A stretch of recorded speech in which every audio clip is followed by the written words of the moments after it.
Assalamualaikum warahmatullahi wabarakatuh. Sobat RH sekalian, jumpa lagi kita di channel yang keren ini. Keren cadas. Ya Sobat RH sekalian, ini ada cerita mengenai korupsi di Sumatera Utara. Ya.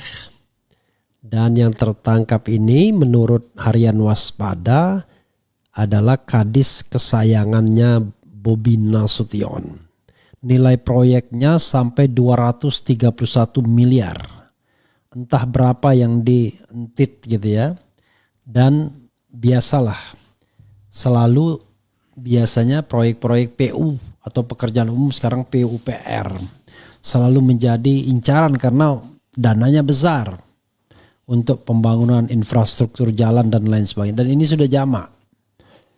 Tetapi apakah tidak bisa seorang kepala daerah itu mencari orang yang punya integritas? Apalagi orang itu adalah orang bawaannya. Dibilang kadis kesayangannya, kepala dinas kesayangannya. Dimana ketika di Medan itu ketika Bobi Nasution menjadi wali kota, dia menjabat jabatan yang kurang lebih sama, kadis PUPR juga, dan kemudian pernah bahkan menjadi acting sekda, sekretaris daerah. Jadi masa nggak ngerti nih karakter orang ini? Kan kalau kita mau bicara orang yang jujur, orang yang korup, itu kan udah kelihatan tuh. Dari gaya hidupnya, dari apa yang dia punya pun kita udah paham nih orang ini korup ini. Orang ini tidak hanya mengandalkan gaji, tapi pasti dia terima setoran dan lain sebagainya. Berapa sih gaji seorang pejabat di daerah tersebut kalau kita mau jujur, ya kan? Let's say gajinya only hanya 50 juta misalnya, nggak nyampe. Kepala daerahnya aja nggak nyampe. Jadi hal yang seperti itu kan kita udah paham. Tetapi kalau misalnya orang tersebut naik, dipelihara dan lain sebagainya, this is the question mark, tanda tanya besar kan, a big question ya. Oke, Sobat RH sekalian, ini cerita tentang Sumatera Utara, sebuah daerah yang dipimpin sang menantu, baru saja kepala dinasnya diangkat, langsung dicokok oleh KPK. Menarik juga, kok bisa ya KPK menangkap kepala dinasnya Bobi Nasution? Nah, ini juga menarik. Apakah sudah mulai ada perseteruan atau KPK mau cari poin setelah tertinggal jauh dari Kejaksaan Agung? Ini sebuah spekulasi yang susahnya di Republik ini. Spekulasi isu itu jauh lebih dipercaya ketimbang apa yang di press conference kan begitu. Oke, coba kita bacakan ya. Oke.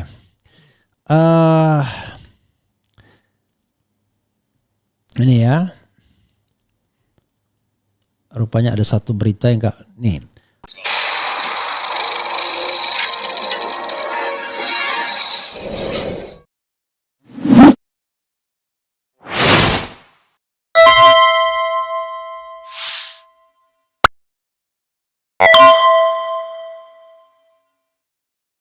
KPK OTT Topan Ginting kadis kesayangan Bobi Nasution. Ini kata Harian Waspada ya, yang harian lokal yang paham betul konstelasi politik lokal tentunya. Jakarta waspada operasi senyap yang dilakukan Komisi Pemberantasan Korupsi KPK menjaring Kepala Dinas Pekerjaan Umum dan Penataan Ruang PUPR Topan Obaja Putra Ginting atau Topan Ginting bersama 5 orang lainnya di 2 lokasi, yakni di Medan dan Padang Sidempuan, Jumat. Sumber waspada Gedung Merah Putih KPK Kuningan Jakarta Selatan menyebutkan Topan Ginting merupakan orang terakhir yang dibawa ke Jakarta dan masih menjalani pemeriksaan penyidik KPK. Diketahui Topan Ginting merupakan kadis atau kepala dinas kesayangan Gubernur Sumatera Utara Bobi Nasution yang merupakan menantu Joko Widodo. Dan dilantik Bobi sebagai kadis PUPR pada 24 Februari 2026. Bayangkan baru aja.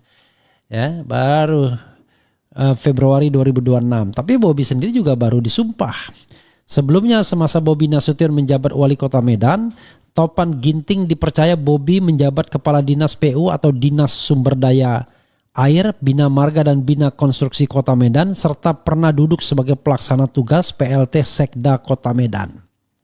Jadi sama-sama kepala dinas PU juga ya. Kemudian bahkan pernah PLT Sekda. Juru bicara KPK Budi Prasetyo mengatakan pihaknya membawa 6 orang dari Medan yang diterbangkan dan sudah tiba di KPK pada Sabtu pagi. Meski belum memerinci identitas ke-6 orang yang digelandang ke gedung KPK, Budi Prasetyo menyebut ada aparatur sipil negara yang ikut dibawa. Pihak-pihak yang diamankan terdiri dari ASN atau penyelenggara negara dan swasta, kata Budi Prasetyo. Sebelumnya Budi Prasetyo menjelaskan OTT berkaitan dengan pengerjaan proyek di Provinsi Sumatera Utara. Tapi pendalaman masih dilakukan dengan memeriksa ke-6 orang tersebut. Kasus korupsi proyek milik pemerintah Provinsi Sumut yang dikerjakan kontraktor besar PT DNG di Tapanuli Selatan. Benar, terkait proyek-proyek di PUPR Provinsi dan proyek-proyek di Satker PJN Wilayah 1 Sumut, jadi sejauh ini ada 2 klaster penerimaan terangnya. Tentu nanti akan dijelaskan konstruksi perkaranya secara utuh, ujar Budi Prasetyo. KPK selanjutnya melakukan gelar perkara dan menetapkan 5 orang sebagai tersangka, yaitu Topan Obaja Putra Ginting selaku Kepala Dinas PUPR Provinsi Sumut, Rasuli Effendi Sregar selaku Kepala UPTD GN Tua ya, Dinas PUPR Provinsi Sumut merangkap pejabat pembuat komitmen. Kemudian 3 Helianto selaku PPK Satker PJN Wilayah 1 Provinsi Sumatera Utara. 4 Kir M. Akhirun Effendi Siregar selaku Direktur Utama PT DNG. 5 Rai M. Raihan Dulasmi selaku Direktur PT RN 9. Jadi sobat era sekalian ya, mereka-mereka yang begini-begini sekalian saja dihukum seberat-beratnya ya. Selalu saja ada kong kali kong dalam pembuatan proyek-proyek seperti ini. Atas perbuatannya para pihak disangkakan Kir dan RAY disangkakan telah melanggar pasal 5 ayat 1 huruf A atau B atau pasal 13 Undang-Undang nomor 31 tahun 1999. Gak penting ya. Yang paling penting adalah bahwa mereka dihukum semaksimal mungkin sesuai dengan apa yang mereka lakukan tentunya. Tentu makin tinggi jabatannya harusnya makin besar potensi hukumannya. Coba kita lihat lagi, ini ada dari Monitor Indonesia. Nilai proyek jalan di Sumut yang dikorupsi adalah 231 miliar. Anak buah Bobi Nasution dijuluki ketua kelas. Oke, Jakarta MI. Komisi Pemberantasan Korupsi menetapkan 5 orang sebagai tersangka dalam kasus dugaan korupsi proyek pembangunan dan pemeliharaan jalan di wilayah Sumatera Utara. Penetapan ini merupakan hasil dari operasi tangkap tangan yang dilakukan pada Kamis malam. Para tersangka berasal dari 2 instansi pemerintah dan pihak swasta. 3 diantaranya merupakan aparatur negara, yaitu tadi sudah ya kita sebutkan. Kemudian proyek yang dimaksud antara lain pembangunan jalan Sipiongot Batas Labusel ya, dan proyek pembangunan jalan Hutaim Baru Sipiongot dengan nilai proyek sekitar 157,8 miliar. Di sini sudah terlihat perbuatan bahwa ada kecurangan. Seharusnya ini melalui proses lelang yang benar-benar transparan, ujar Asep. KPK mengungkap bahwa Kir dan Res mengatur proses e-katalog untuk memenangkan PT DGN dalam proyek pembangunan jalan Sipiongot Batas Labusel. Uang suap pun mengalir melalui rekening kepada Res. Atas pengaturan proses e-katalog di Dinas PUPR Pemprov Sumut tersebut, terdapat pemberian uang dari Kir dan Rai untuk Res yang dilakukan melalui transfer rekening, kata Asep. Kasus serupa juga terjadi di lingkungan Satker PJN Wilayah 1 Sumut, di mana tersangka Hel selaku PPK diduga menerima uang suap sebesar 120 juta dari Kir dan Rai selama Maret 2024 hingga Juni 2025. Uang tersebut diduga diberikan karena Hel memutuskan langkah PT DGN dan PT RN sebagai pelaksana proyek jalan. Kemudian bahwa Hel karena jabatannya selaku Satker PJN Wilayah 1 Provinsi Sumut telah menerima sejumlah uang dari Kir dan Rai 120 juta dalam Maret 2024-2025 jelas Asep. Jadi sobat era sekalian, anak buah Kadis kesayangan itu namanya Top. Kita lihat ya. Coba kita lihat bagaimana peran Top ya. Tersangka Top Resident Hell disangkakan melanggar pasal 12 huruf A dan B, pasal 11 dan pasal 12B Undang-Undang 31 nomor 1999 tentang pemberantasan korupsi. Seluruh tersangka dijebloskan ke rutan cabang KPK Gedung Merah Putih untuk 20 hari pertama. Ya, saudara sekalian, kalau kita melihat hal seperti ini ya, jangan lupa karena ini baru pertama. Ya, bayangkan diangkatnya baru Februari. Bulan sekarang sudah korupsi. Bayangkan ya. Maret, April, Mei, ya kira-kira 3 bulan bayangkan. 3 bulan diangkat baru korupsi. Pertanyaan kita adalah apakah korupsinya ini baru atau hal yang sudah pernah dilakukan sebelumnya? Kan this is the question, the common question. Lalu kok bisa orang seperti ini terus dikatrol naik dari kepala dinas di Medan menjadi kepala dinas PUPR di provinsi? Kan menarik jadinya kan. Dan jangan lupa yang namanya dinas PUPR atau PU dulu zaman dulu itu dinas yang paling banyak menguasai anggaran karena terkait dengan pembangunan. Dan kalau sudah pembangunan itu nggak ada yang nggak korupsi semuanya, karena kebiasaan kita mudah korupsi itu. Yang namanya pemberian, kickback, bagi-bagi rezeki dan lain sebagainya. Orang paling karena apa? Karena budaya anti korupsinya nggak tinggi bahwa itu adalah korupsi. Jadi kadang-kadang ya tetap saja orang terlibat korupsi ya. Padahal harusnya ya dia harus paham bahwa ini kan tidak seharusnya dia lakukan. Jadi walaupun pemberian sekecil apapun ya itu tetap saja korupsi. Ini bukan sekecil apapun tapi pemberian yang sangat besar. Begitu. Dan kemudian ada juga soal kemungkinan memeriksa Bobi Nasution. Coba kita lihat.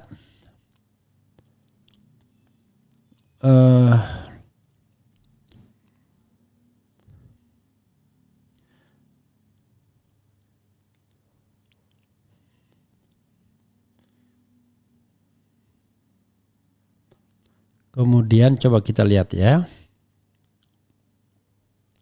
Ini ada kemungkinan memeriksa Bobi Nasution. Nilai proyek, kesayangan Bobi Nasution, kemudian KPK ini ya. Nih, KPK buka peluang periksa. Korupsi proyek jalan di Sumut, KPK buka peluang periksa Bobi Nasution. Tapi yang nyata-nyata soal ini saja belum ya. Ekspor nikel ilegal ya. Komisi Pemberantasan Korupsi KPK memastikan tidak akan tebang pilih dalam menghasut dugaan korupsi proyek-proyek jalan di Provinsi Sumatera Utara. Adapun proyek tersebut yakni pembangunan jalan di Dinas PUPR Provinsi Sumut dan pembangunan jalan di Satuan Kerja Satkar Pembangunan Jalan Nasional PJN Wilayah 1 Sumut. Direktur Penyidikan KPK Asep Guntur Rahayu akan menindaklanjuti kasus tersebut dengan memeriksa pihak-pihak yang diduga terkait dalam perkara tersebut, tak terkecuali dengan memeriksa Gubernur Sumut Bobi Nasution. Kalau nanti ke siapapun ke atasannya atau mungkin ke sesama kepala dinas atau ke gubernur, kemanapun itu dan kami memang meyakini kita tentu akan panggil, akan kita minta keterangan. Tegas Asep saat jumpa pers di Gedung Merah Putih Kuningan, Jakarta pada Sabtu 28 Juni 2025. Asep kembali menegaskan bahwa KPK tidak akan lembek dan membeda-bedakan pemeriksaan terhadap salah seorang atau bahkan kepala daerah mengusut kasus dugaan rasuah. Jadi tidak ada dalam hal ini yang akan kita kecualikan, kata Asep. Luar biasa ya. Tapi dugaan ekspor ilegal nikel belum juga ditindaklanjuti. Kalau memang bergerak ke salah seorang, misalkan ke kepala dinas yang lain atau ke gubernurnya, kita akan minta keterangan, kita akan panggil dan kita minta keterangan, ditunggu saja, imbuhnya menegaskan. Dalam kasus ini KPK menetapkan 5 orang sebagai tersangka setelah operasi tangkap tangan OTT di Mandailing, Natal, Sumatera Utara pada Kamis 26 Juni 2025. 5 orang tersangka itu yakni antara lain adalah Top ya, yaitu Topan Obaja Putra Ginting selaku Kepala Dinas PUPR Provinsi Sumatera Utara. Adapun dalam giat OTT kali ini KPK mengungkap 2 kasus sekaligus. Kasus pertama terkait dengan proyek-proyek pembangunan jalan di Dinas PUPR Sumut yaitu dan seterusnya. Perkara kedua terkait dengan proyek-proyek pembangunan jalan di Satuan Kerja Pembangunan Jalan Nasional PJN Wilayah 1 Sumut dan seterusnya dan seterusnya. Begitu sobat RH sekalian ya. Jadi ini cerita tentang sekelompok burung ya. Ya, kalau burung itu akan bergerombol, akan mengelompok di burung yang sejenis, kan begitu. Jadi kalau kita punya teman yang hobinya ini, kalau kita nggak cocok kita akan menjauh. Tapi kalau kita mendekat, bahkan dipromosikan dan lain sebagainya, ya justru orang akan bertanya, kok bisa? Kenapa dipromosikan? Apa nggak tahu kelakuannya sejak dulu ya? Sejak masih di Medan misalnya. Nah, kalau nggak tahu berarti nggak canggih nih kepala daerahnya. Kalau tahu diam saja, wah itu berarti konspiratif. Ya, kira-kira begitulah ya. Oke, coba kita bacakan komentar sobat RH sekalian dalam hal ini ya. Pertama Bang ya, oke, kejaksaan tidak akan periksa Bobi yang sudah dijadi fakta persidangan saja. Bobi tidak pernah diperiksa. Ini KPK ya, bukan ini. Follow the Fulus ya. Sayang kalau ada keahlian cuma bisa jadi YouTuber. Ya juga sih. Tapi kan saya tidak jadi YouTuber saja bro. Saya juga seminar, mengajar, ya, memberikan training dan lain sebagainya. Kalau jabatan di pemerintahan saya memang nggak mau. Saya kan udah bilang sampai 2029 jabatan apapun saya akan tolak. Kenapa? Ya saya hanya ingin memberikan contoh bahwa ada loh orang mau mengkritik itu tidak untuk jabatan dan uang. Tapi ya kita ingin berpartisipasi dalam kebaikan negara ini. Kan godaan kekuasaan itu seperti dihadapi Fahri Hamzah. Begitu di luar mengkritiknya gila-gilaan. Erick Thohir dia bilang BUMN-nya hancur, menterinya terus. Tetapi begitu jadi wamen dan ngerangkap jadi komisaris BTN, dia ambil juga. Padahal sudah jelas rangkap jabatan itu kan ridiculous, menggelikan. Padahal undang-undang tentang tentang pelayanan publik sudah mengatakan tidak boleh merangkap, apa kurangnya ya, tetapi ya sudah nggak didengarkan. Oke ya, apalagi ya, kok sepi ya, nah itulah. Jadi sobat era sekalian, kadang-kadang kita juga bingung kenapa kalau selain ijazah Jokowi sepi ya kan. Tapi sudahlah, karena tadi saya juga tidak mau mengangkat kasus ini, paling nggak banyak yang mau nonton. Tetapi intinya adalah kita punya kewajiban, jangan sampai kemudian kasus-kasus seperti ini berlalu begitu saja, ya, begitu ya. Kemudian laporan Abraham Samad CS, apa kabarnya KPK? Ya itu terus. Ayo teruskan, suarakan kebenaran dan usut semua pejabat yang korup, ya. KPK Komisi Pemberantasan Kroco. Coba usul IESF, nggak mungkin sih Bobi bisa bertanggung jawab. Sumber pertanyaan Najwa Shihab, gubernur nggak becus kerja kata emak-emak Medan pembunuhan remaja, pungli, begal narkoba, apa maksudnya nggak jelas ini ya. Peringatan keras untuk Bobi, ketangkap 5 tumbuh 50, maksudnya apa nih? Semangat Bang, terus bagi rakyat bersama Abang Repeli. Repeli ya. KPK gimana tuh kasus geng Medan? Tambah lama KPK tambah letoy ya. 120 juta, jadi agak ketawa juga Robert Gunawan. Sementara yang ekspor triliunan. Begini sobat daerah sekalian. Kalau Anda menjadi kepala daerah dan lurus, nggak bisa kaya. Nggak bisa punya uang miliar-miliaran, triliun-triliunan. Ya, itu one thing for sure. Jadi kalau Anda kaya ketika jadi kepala daerah, pasti Anda menyalahgunakan jabatan. Udah itu aja. Atau Anda trading in influence, ya. One thing for sure. Karena itu saya tidak melihat di republik ini ada kepala daerah yang jujurnya minta ampun. Belum ada lah. Ya, ada dua kemungkinan. Kaya sebelum jadi kepala daerah atau kaya setelah jadi kepala daerah. Itu aja, ya kan? Nah, saya tidak tahu kalau kita diletakkan pada Bobi Nasution kaya sebelum jadi kepala daerah atau kaya setelah jadi kepala daerah. Dan kita harus cek berapa kekayaannya sesungguhnya. Dan tapi sekali lagi ini tentang korupsi yang melibatkan orang-orang Bobi Nasution. Bukan Bobi ya, belum Bobi. Tapi bukan tidak mungkin. Maka teruslah lakukan proses penyelidikan. Yang penting yang benar katakan benar, yang salah tidak boleh dilindungi. Begitu ya. Sudah azhar, kita cukupkan dulu. Wassalamualaikum warahmatullahi wabarakatuh. Keren, cadas, ciao.